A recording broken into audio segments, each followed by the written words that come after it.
So here we are. Now we've already seen the odd properties of the Marucci 266 face ripper motors. We know that they're super powerful because here's Hercules. Okay, big Herc. There he is. Now we need to rebuild them because we're going to take out that 3D printed mount there and those shafts that we made. You know, I put those in there because being 3D printed shafts, I thought if there was ever a stall, they'll just break out, which they will. Yeah, but we've advanced beyond that. It's not really necessary. We want to do something. We need to upgrade them a little bit and do it better. The Big Herc is from the anti-parallel universe. I didn't know that until one of you pointed out. One of you pointed out that the way I had the motors wired was in anti-parallel, and normally I think of anti-parallel as something I was designing for cranes. I've been working for a long time on cranes, and I got tiny motors to raise and lower the hook and stuff. And there's a thing where you need two drums that simultaneously will pull cables and stuff. And I always wanted to do that with tiny motors, right?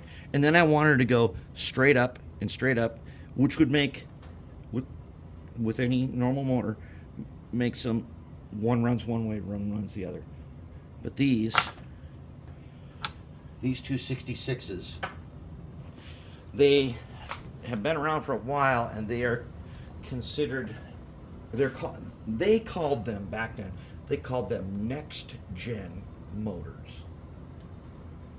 All right, so in generations of motors, we were thinking that the 283 in here was going to be awesome, because the 283 is what I would consider a 7th generation motor, and it's bigger by a little bit than the 280. And it's a 6-pole, and the 280 is a 7th gen 3-pole.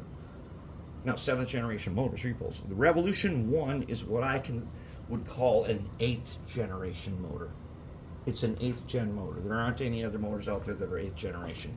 That's the only one, because it's so recent. But the 7th gen motors are light years ahead of everything else. The motors that you are currently getting in your premium locomotives are more like 4th and 5th gen motors. I can only think of one I've seen that I would consider maybe a 6th, but no 7th gen motors. No one's using a 7th gen, and the Rev 1 is an 8th gen. These are considered a next gen, but they're way older. They're 10 years older than the Rev 1. And here's the thing, they are from the anti-parallel universe. I'm telling you now, don't go down the anti-parallel universe path. There's no reason for you to do that. But I want to show you what happens with the performance on this. So I have it hooked up in DC right now. Now check this out. He's wired anti-parallel, which means they're back to back, running straight across. So let's just see what happens. I've got them hooked up in DC right now. Let's just see what happens. What happens if we do this?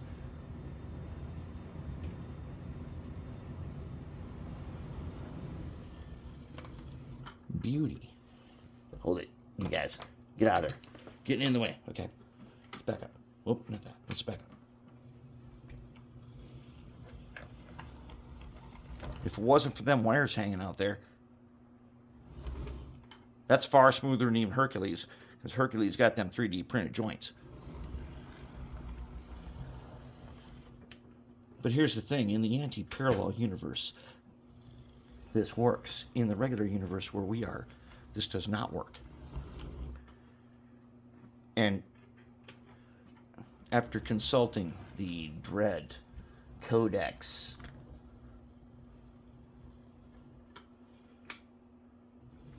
I do sort of understand why. I'm telling you now, don't go down that path. These are 10-year-old motors. They're far more advanced than other motors. But, and this is going to be awesome, as you can see, it's super ultra smooth. Don't go down there, because As far as I know, there's only a short list of these motors, and they're all based on this particular 266. There's a couple other versions of it which are too large for this, for anything that we would need to do.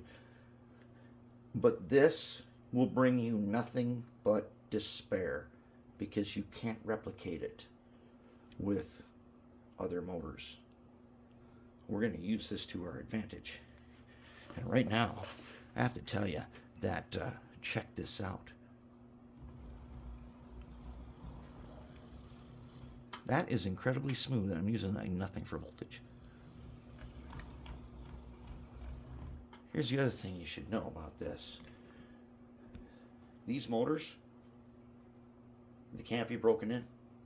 They don't break in because of the technology used in them. They don't break in, and they never will. They are just that way right off the bat. Now, that does not mean you should not take your marble and put a dot here.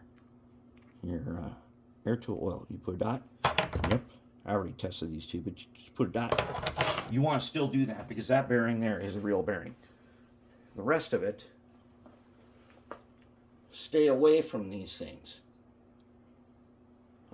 They're too large for most steam engines. But those that it would fit in, they're great. And if you're just using one, you don't worry about it. But in the anti-parallel universe where you're using two, and this should be the only application where you ever do that back to back, it will bring you nothing but trouble. So I'm showing you so that you know this. And I'm not tagging this. I don't expect to get any views on this. It's just between us, you 200 people who actually watch this, that we're doing this. And I'm telling you, just leave it. Just leave it alone. If you're doing a DD40, just follow the way we're doing it. If you want to do this, but you don't have to. A single 280 motor is far more than what you need. Now, these motors have some special characteristics we're going to get into, and one of them is that their torque curve is different, and that's why we love them. They have super high torque at ridiculously low amps. And that we love. That's the same way as our Rev 1 and the mighty 280 motors have that ridiculously high torque for nothing for amps. What's cool about these guys is that they have a very, very... They in a speed table in DCC, we can set these super, super accurately. They can be set in a way that other motors can't. And where that's going to come into play is setting the momentum as if they were flywheels. And we're going to do that when we get done with this. But that's where we are. We got this first one here is set up for DC. So now we can go ahead on and build platforms and stuff and get to install the decoder. I say again, don't go to the anti-parallel universe. It is not worth your time. And all it will do is confuse you for the rest. And it will make everything else miserable.